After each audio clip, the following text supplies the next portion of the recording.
Senator Hirono. Thank you, Mr. Chairman.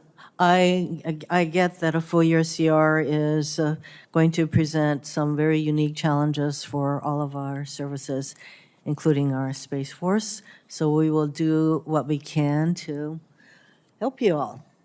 Admiral Kilby, I recognize the need to build a larger fleet. However, I have significant concerns about the Navy's basically dismal track record of maintaining ships and submarines in the current fleet.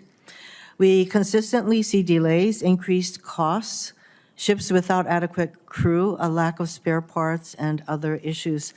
General Mahoney, it seems clear that maintaining amphibious ships is not a top Navy priority, and I do understand Ms. Morrow said that the Navy and the Marines need to come to an agreement on how these amphibious ships will be maintained. But how do delays in the Marine Corps' amphibious ship maintenance impact your ability to train and deploy Marines, and how would you be better supported by, and how could you be better supported by the Navy? Senator, thank you for the question. We are very concerned with the condition of the amphibious fleet and the availability of the amphibious fleet. Out of this morning, I check it every morning, there were 13 of 32 amphibious ships available.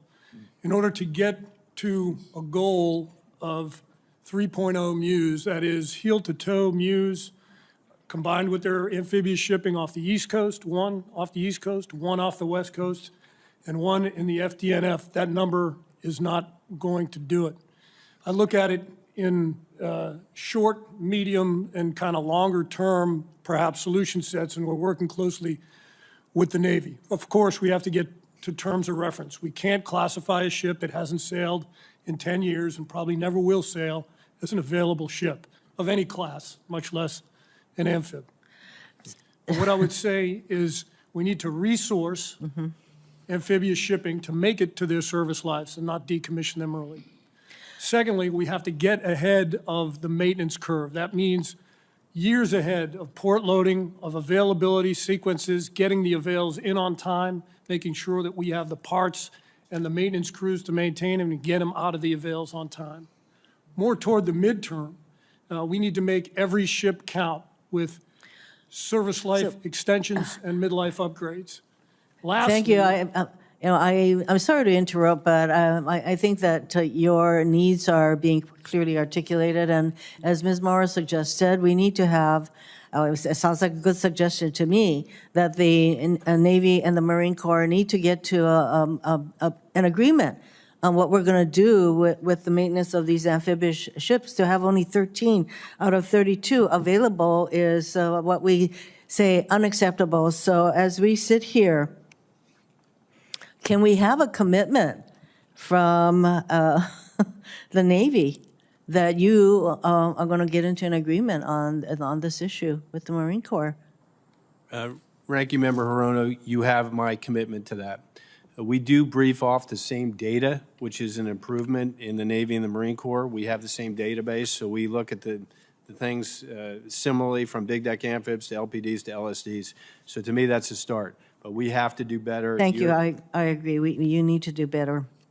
Let me move on to General Mingus. Several of the critical training areas the Army uses in Hawaii, the main one being Pohakaloa on the Big Island, and the leases are set to expire in 2029, and these are vital. These leases are vital to ensure military forces can adequately train in the Pacific. And when we talk about the importance of the Indo-Pacific area, we obviously need our people to be trained. And so I would like to ask you, will you commit to continue engaging in good faith with state officials, because that's who you're negotiating these important leases with, and the community to ensure land retention is renegotiated in a way, lease negotiation is done in a way that is fair to the state, the people of Hawaii, and the military?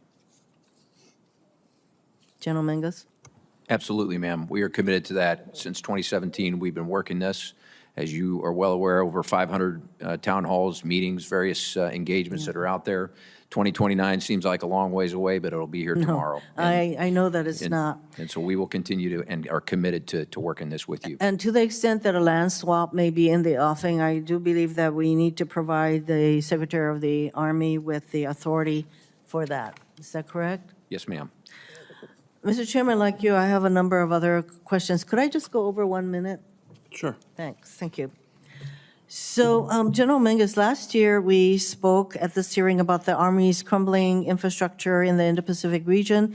In Hawaii, 50% of Army facilities are currently classified as failing or failed, and the cost to repair or replace them is over $5 billion. However, the Army and other services are not using non-DoD funded contracting mechanisms like energy savings performance contracts to upgrade its infrastructure and lock in lower utility bills.